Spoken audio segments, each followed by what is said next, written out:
모든 사람은 행복할 권리가 있습니다. 왜냐하면 하나님께서 우리를 창조하셨을 때에 생육하고 번성하며 땅에 충만하며 땅을 다스리며 그래서 복되고 아름답고 행복하게 살라고 우리를 세상에 보내셨기 때문이죠. 모든 사람은 그래서 행복할 수 있는 권리를 갖고 태어났습니다. 그리고 우리 모두는 우리의 삶이 행복하기를 바라는 마음으로 열심히 하루하루를 삽니다. 그런데 비극적인 것은 스스로를 생각할 때 나는 행복한 사람입니다, 행복합니다 라고 말하는 사람이 많지 않는 것이 비극이죠. 우리는 왜 행복을 느끼지 못하고 있을까? 설교자로서 여러분에게 말씀을 드린다면 첫 번째는 우리가 행복할 수 있을 만한 하나님의 은혜와 행복할 수 있을 만한 이야깃거리를 하나님이 주셔도 우리의 마음이 어두워지고 우리의 영혼이 하나님 앞에서 다른 장애물로 갇히게 되어지면 그 행복을 못 느껴요. 이게 큰 문제예요. 우리가 행복을 느끼는 것은 지금 내 삶을 역동적으로 끌고 가는 에너지가 되기도 하지만 우리가 행복을 느끼는 것은 하나님과 나 사이가 좀 더 가까워지고 하나님과 나 사이가 좀 더 뜨거워지는 중요한 지혜이기 때문에 하나님과 우리 사이에 우리가 행복을 느낄 수 있다면 사실은 내 개인적으로도 유익하고 하나님과 나 사이도 더 가까워지고 뜨거워지기 때문에 굉장히 중요한 지혜인데 죄송하지만 이걸 놓치고 사는 경우가 많다. 복과 은혜를 입고도 그걸 감사하다고 말을 못하는 어리석은 게 우리 인간이다. 두 번째는 우리가 행복을 위해 산다고 하면서 행복과 정반대의 길로 걷고 행복과 정반대의 길로 말하고 행복과 정반대의 길로 사고를 쳐요. 내 말이 나 행복하고 싶고 다른 사람에게 인정받고 싶고 더불어서 정말로 다복스러운 삶을 살겠다고 말은 하지만 실제로 우리가 말하고 행동하고 마음을 먹고 움직이는 노선을 보면 자기를 위태롭게 하고 공동체를 깨뜨리는 어이없는 행동과 말을 하면서 행복과 정반대 방향으로 가는 경우가 많더라는 거, 비극적이게도. 왜 자꾸 이런 인간은 오류를 발생을 시킬까? 첫 번째로는 주관적이기 때문에 그렇습니다. 사람이 나이를 먹으면 점점점 자기애가 강해져요. 용서하고 들으십시오. 그런 현상을 저 위에 있는 젊은 친구들은 꼰대화 된다라고 하는 표현을 씁니다.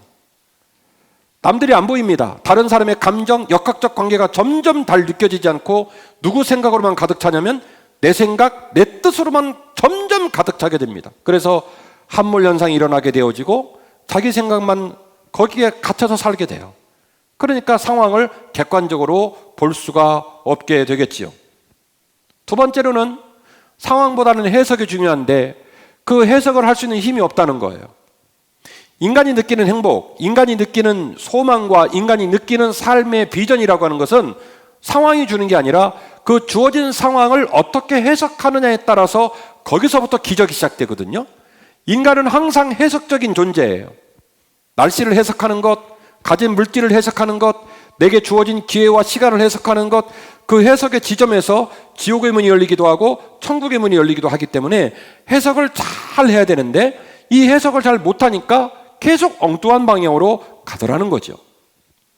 오늘 말씀을 들으시면서 우리를 오랜 세월 동안 짓누르고 있는 그 주관적인 생각, 자기애에 빠져 있는 이기적인 생각으로부터 벗어나는 귀한 은혜가 있기를 원하고 우리의 삶의 상황을 거룩하게 따뜻하게 은혜 가운데 해석할 수 있는 지혜가 작동되는 귀한 은혜가 오늘 이 시간 저와 여러분에게 있기를 주의 이름으로 축원합니다.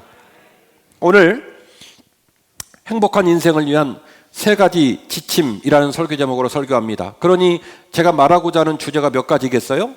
당연히 세 가지겠죠. 첫 번째 지침입니다. 첫 번째 지침은 물질의 가치입니다. 물질의 가치. 같이 하실까요? 잘 벌고 잘 써야 합니다. 한 번 더요. 잘 벌고 잘 써야 합니다. 돈은요, 교회 안에서 부정적인 단어로 확실하게 자리를 잡은 것 같아요. 돈 얘기하면 어두움, 불법, 하나님과 대적, 그리고 십자가의 길이 아니라 세상의 길을 걸어간다는 혐의가 물씬 나요. 돈이 일만하게 뿌리기 때문에 돈이 인간에게 그런 영향을 준 거 사실이고 돈에 노예되면 그렇게 망가지는 건 맞습니다. 그러나 돈은 그런 얼굴만 갖고 있지는 않아요. 아이러니한 사실은 지금 예배를 드리러 온 여러분 모두가 돈 벌려고 난리치다가 여기 오신 거예요. 누구를 만나야 돈을 벌까? 어떤 직업을 가져야 돈을 벌까? 어떻게 돈을 벌어야 돈을 많이 벌어서 내 노후 생활이 안전할까? 돈 그런단 말이에요. 우리 아이들을 학교를 보냅니다. 우리 아이들을 학원을 보냅니다. 우리 아이들에게 자격증을 따라고 말합니다. 말로는 내 인생을 돌이켜볼 때 아들아 딸아 너는 나보다 더 좀 풍요롭고 품위 있게 살았으면 좋겠다 라고 멋있게 표현은 하지만 사실은 자식들을 계속 가르치고 학원 보내고 자격증을 따게 하는 것도 뭐 때문에 그러는 거예요? 돈 벌려고 그거 시키는 거예요.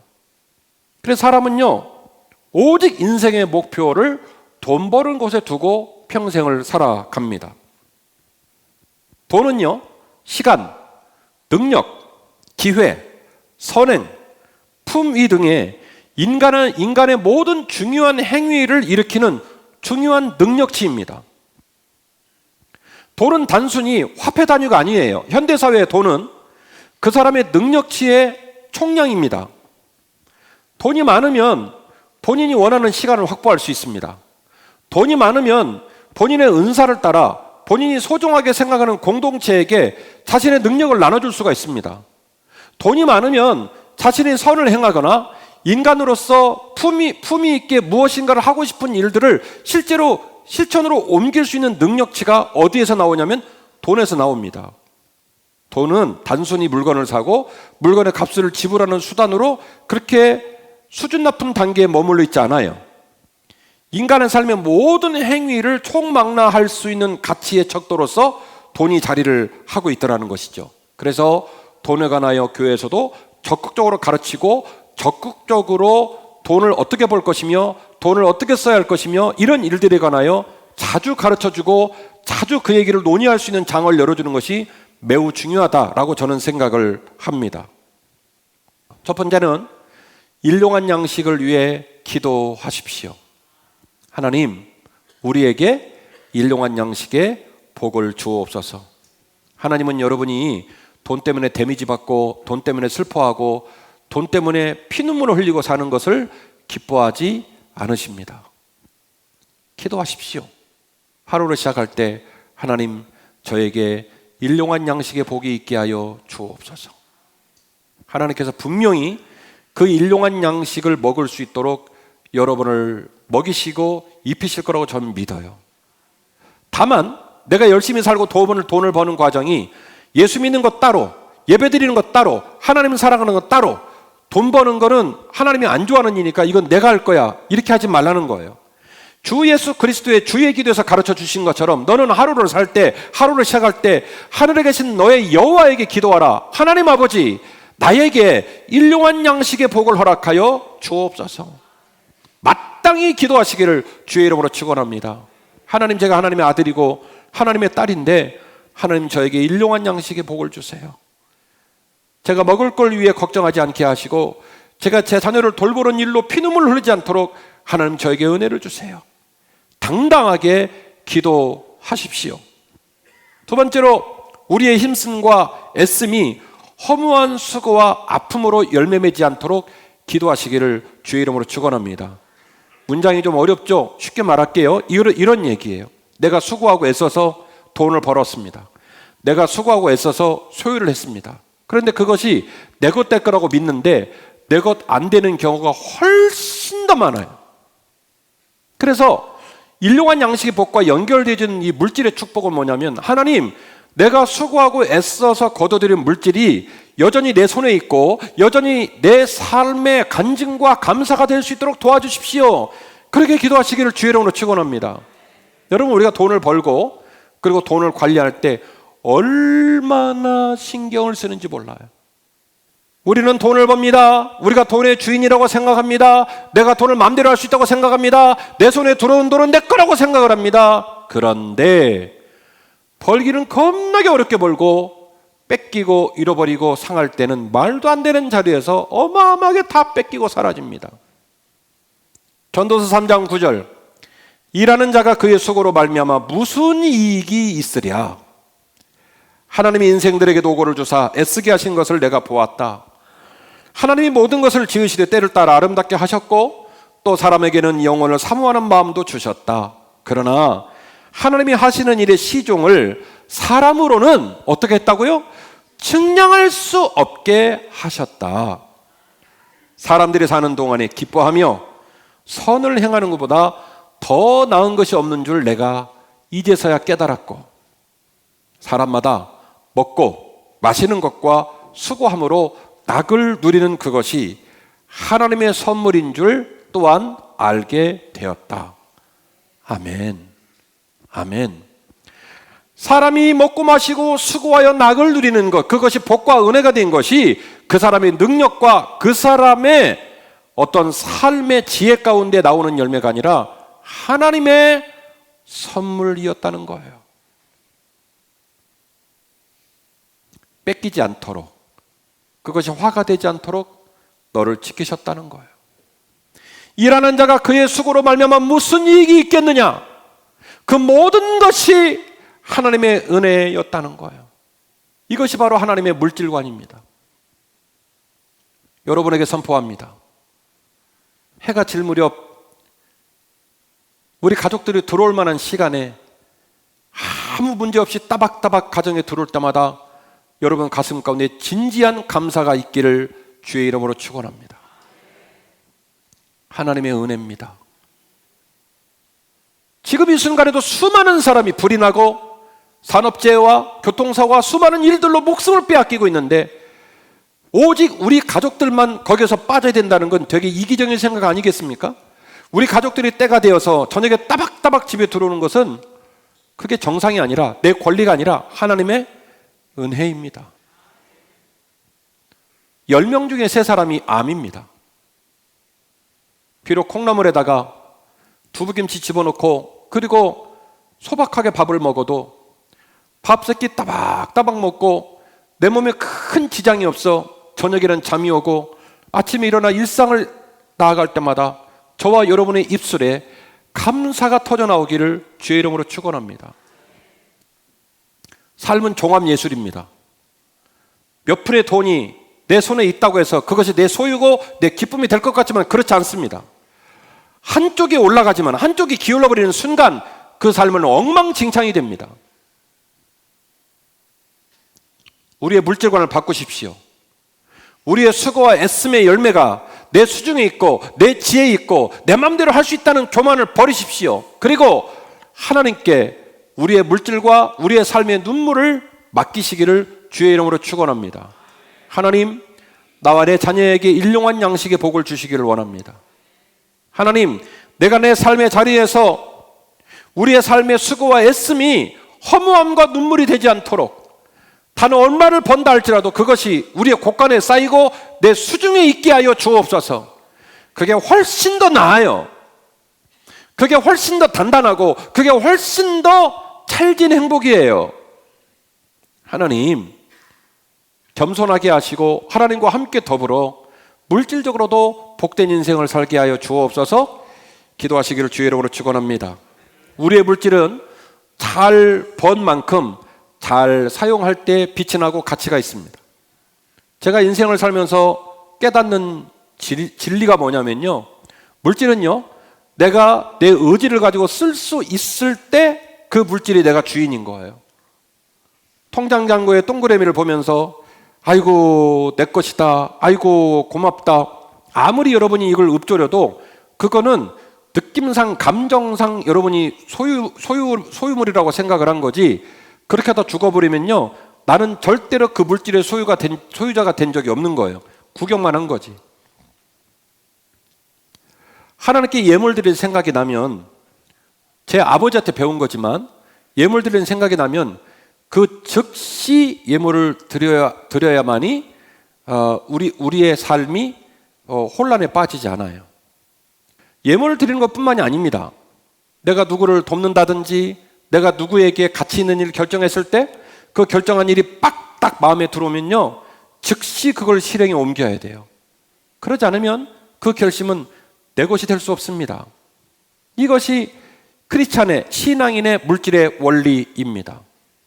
물질은 잘 벌기도 해야 되지만 잘 쓰기도 해야 됩니다. 잘 쓰면 그 가치가 두고두고 남습니다. 잘 쓰면 그 가치가 더 시너지 현상을 일으켜서 100만 원짜리가 1000만 원이 되고 1000만 원짜리가 1억이 될 수 있는 은혜가 가치 있게 쓰는 자리에서 열매를 맺히게 됩니다. 그리고 우리가 가치 있게 쓸 수 있다는 다부진 거룩한 욕심, 그 결단이 있을 때 비로소 하나님께 더 큰 물질을 달라고 기도할 수 있는 용기가 거기서 생기는 겁니다. 하나님, 내 배를 채우고 내 배에 기름을 끼우기 위하여 물질을 구하는 것이 아니라 먼저 그의 나라와 그의 의를 구하는 하나님의 영광을 위해 제가 쓰임받고 싶사오니 주여 내게도 물질을 허락하여 주옵소서. 담대히 기도할 수 있는 거룩한 욕심이 저와 여러분에게 있기를 주의 이름으로 축원합니다. 두 번째는 사랑의 가치입니다. 진정한 사랑에 눈 떠야 할 줄로 믿습니다. 사람만큼 사랑 타령을 많이 하고 사는 사람이 있을까요? 심지어 사랑을 이 분류까지 해놨어요. 남녀간의 이성적인 사랑인 에로스적인 사랑,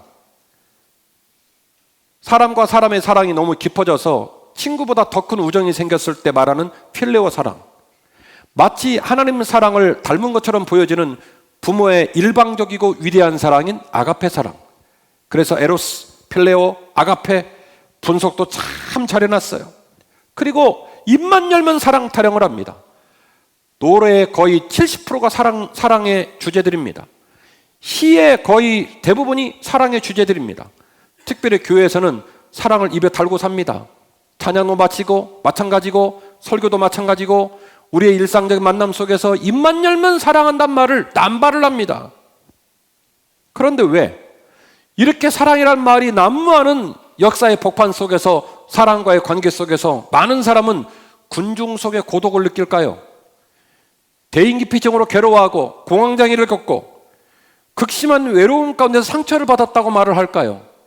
왜 이런 비극적인 일이 벌어질까요? 너무나 많은 사람이 사랑을 말하고 있는데, 너무나 많은 사람이 사랑을 장착하고 사는 것처럼 말을 하는데, 정작 그 난무하는 사랑의 복판에 있는 사람들이 슬퍼하고 외롭다고 말을 하는 이유는 뭘까요?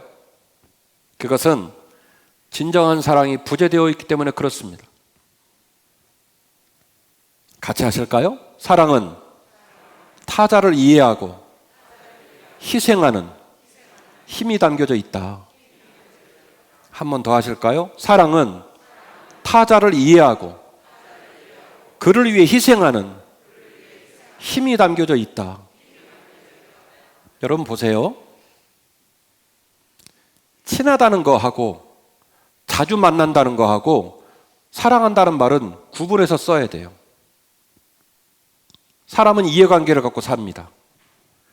저 사람이 나하고 친하게 지냈을 때 나에게 유리한지 불리한지, 저 사람과 자주 만나고 같이 지내는 일을 통해서 내게 유리함이 있는지 불리함이 있는지 이걸 생각하고 하루하루를 살아요.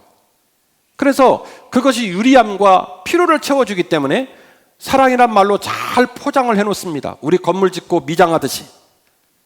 근데 그것은 사랑이란 말로 겉포장을 한 것이지 실제로 그 안에 사랑이 담겨져 있지 않아요.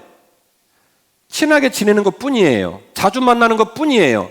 그 만남이 나에게 필요할 뿐이에요. 필요 없으면 언제라도 버릴 수 있는 것이 친한 사이입니다. 그거는 죄송합니다. 사랑하는 사이가 아니에요. 지나칠 정도로 난무하는 사랑 속에 왜 우리는 역설적으로 외로움을 말하고 있을까? 사랑은 친하다는 말과 전혀 다른 의미와 무게를 갖고 있기 때문에 그렇습니다. 사랑이란 말은 굉장히 무겁습니다. 사랑이란 말은 굉장히 뜨겁습니다. 사랑이란 말은 상대방을 존중하는 품격을 갖고 있습니다. 그 사람을 배려하고 그 사람을 지켜주고 그리고 그 사람을 위해서라면 희생을 결정을 합니다. 그래서 진짜 사랑을 만난 사람은 울다가도 평안을 누리고 슬프다가도 용기를 내는 거예요. 진짜 사랑을 만난 사람은. 그 사람의 연약함이 보이면 가서 보듬어주고 그 연약함을 채워주고 싶은 게 사랑입니다. 그 사람이 울고 있으면 그 사람의 눈물을 내 가슴에 나눠 가져서 그 사람이 얼마나 슬픈지 그 감정을 내 감정에 동화시켜서 같이 울어주는 게 사랑입니다. 그 사람이 못 걸어가게 생겼으면 내가 등에 업어서라도 그 강을 건널 수 있도록 도와주는 게 뭐냐면 사랑이에요. 오늘 이 아침에 여러분에게 심각한 얘기를 말하고 있는데 여러분이 엄중하게 이 말씀을 들어주시기를 간절히 원합니다.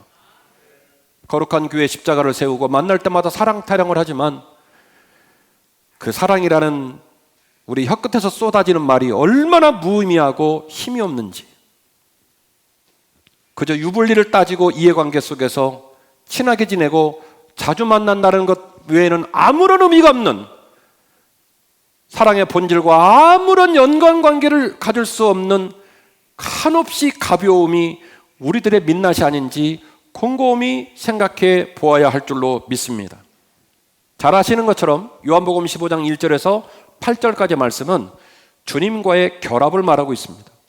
우리가 포도나무가 아니잖아요. 그런데 비유를 드셨어요. 얘들아, 나는 포도나무고 너희는 가지니까 나한테 붙어 있어라.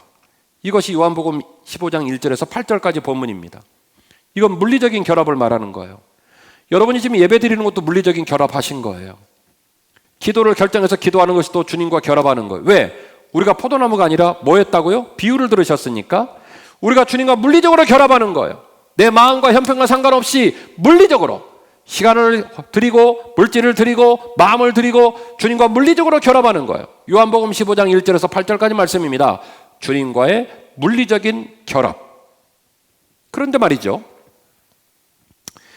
15장 1절에서 8절까지 말씀 가운데서 주님과의 물리적인 결합을 얘기하고 난 후에 말씀이 끝나지 않고 그 물리적인 결합을 더 풍성하게 하는 더 수준 높은 결합을 말하고 있는 본문이 후속절에 나옵니다. 9절 이하의 본문인데요, 그 뒤에 나오는 결합은 뭘 말하는 거냐면 주님의 가치와의 결합을 말합니다.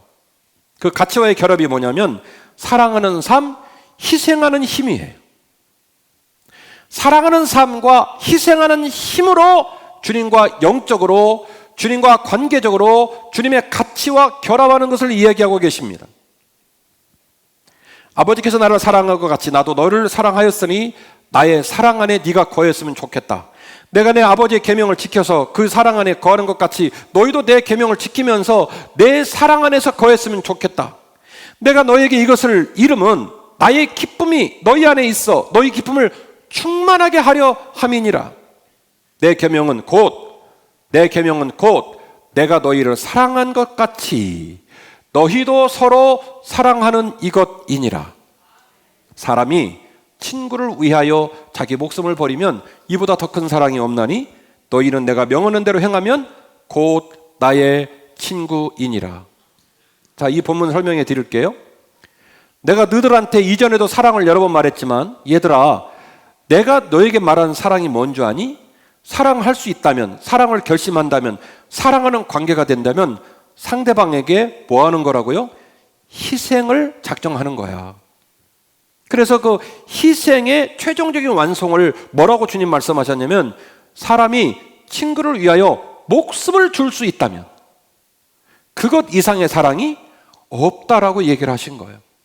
그래서 주님은 아직 도래하지 않았지만 이 말을 통해서 지금 뭘 선언하고 계시냐면 내가 너희를 사랑하기 때문에 너희들은 아직 깨닫지도 못하고 내가 무슨 길을 가는지를 모르지만 기필코 나는 너희들에게 내가 너희를 사랑하기 때문에 너희들에게 내 목숨을 희생의 선물로 줄 거야. 이걸 선포하신 거예요. 내가 내 목숨을 선물로 줄 거야. 그 이유가 뭔지 아니? 내가 너희를 뭐요? 사랑하니까. 내가 너희를 뭐 하니까? 사랑하니까. 사랑하니까 뭐 하겠다고요? 내 목숨을 희생의 선물로 주겠다는 거예요. 저는 사랑은 원자탄 이상의 폭발력과 에너지를 갖고 있다고 생각해요. 16절입니다. 너희가 나를 택한 것이 아니요 내가 너희를 택하여 세웠나니 이는 너희로 가서 열매를 맺게 하고 또 너희 열매가 항상 있게 하여 내 이름으로 아버지께 무엇을 구하든지 다 받게 하려 함이라. 내가 이것을 너희에게 명하면 너희로 서로 사랑하게 하려 함이니라. 할렐루야. 진정한 사랑은 그 안에 반드시 희생이 있습니다.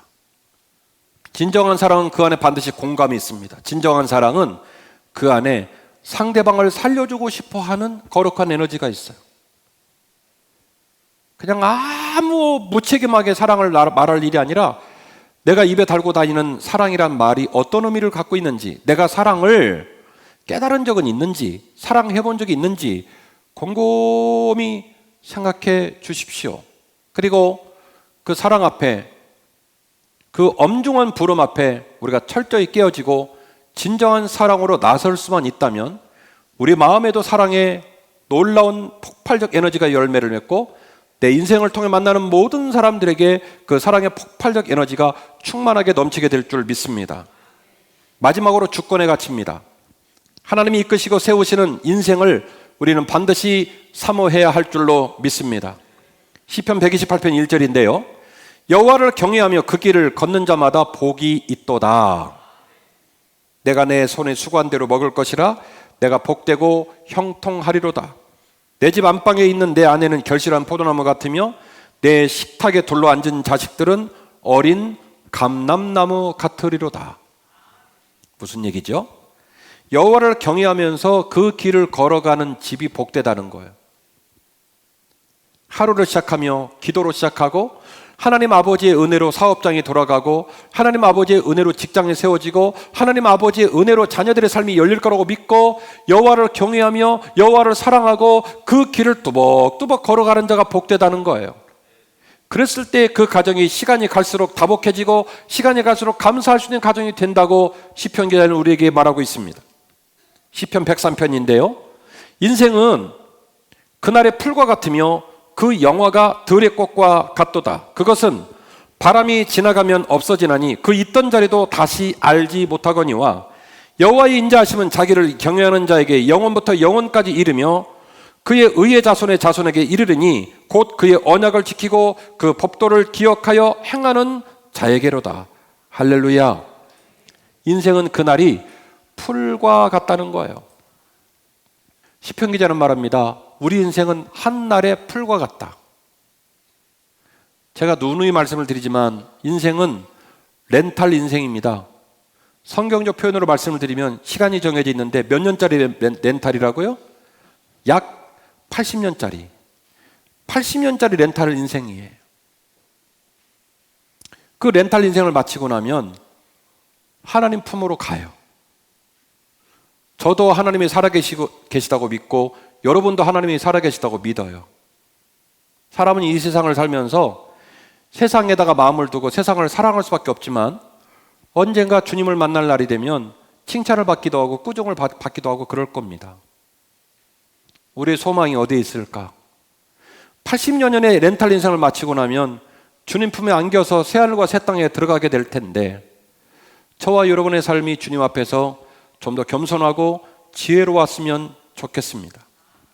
인생의 날들이 마치 들에 펴있는 풀과 같고 그 영화가 들의 꽃과 같으니 그것은 바람이 지나가면 없어지나니 그 있던 자리도 누구도 다시 알지 못하게 될 것이다.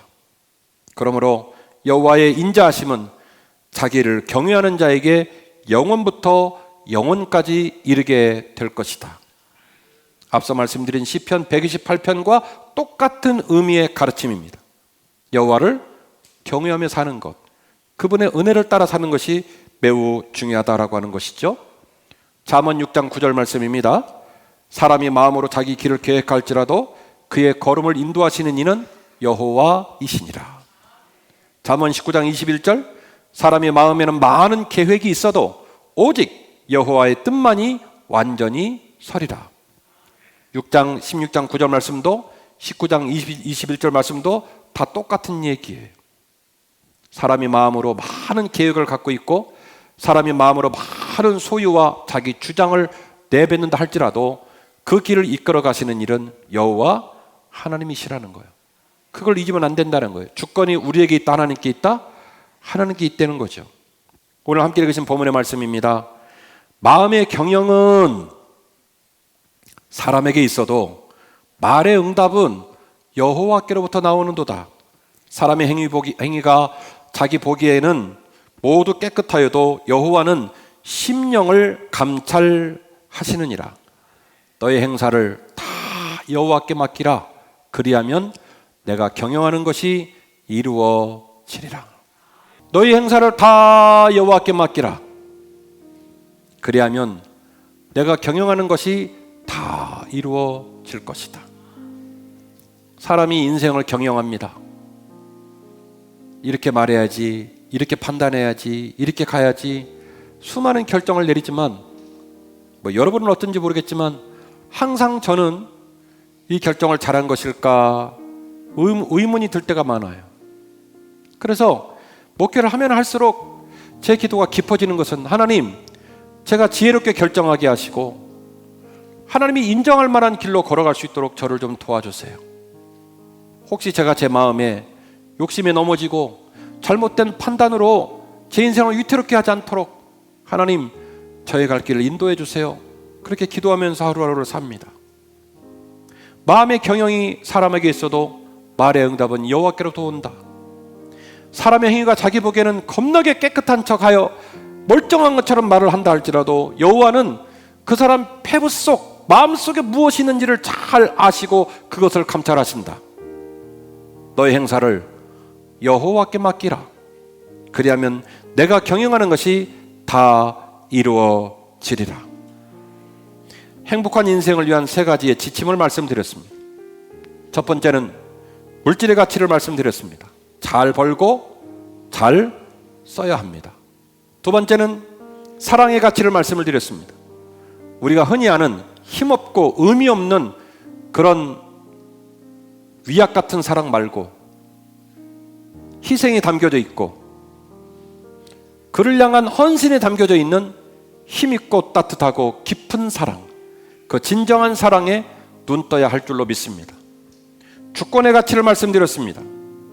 우리의 삶의 주권이 우리에게 있지 않기에 하나님께 우리의 주권을 맡기시고 그분이 이끌어 가셔서 더 복되게 이끌어 가시는 귀한 삶을 향한 주권의 가치, 이 세 가지의 행복의 지침을 잘 지키셔서 저와 여러분이 복되고 아름다운 행복의 길을 걸어가시기를 주의 이름으로 축원합니다.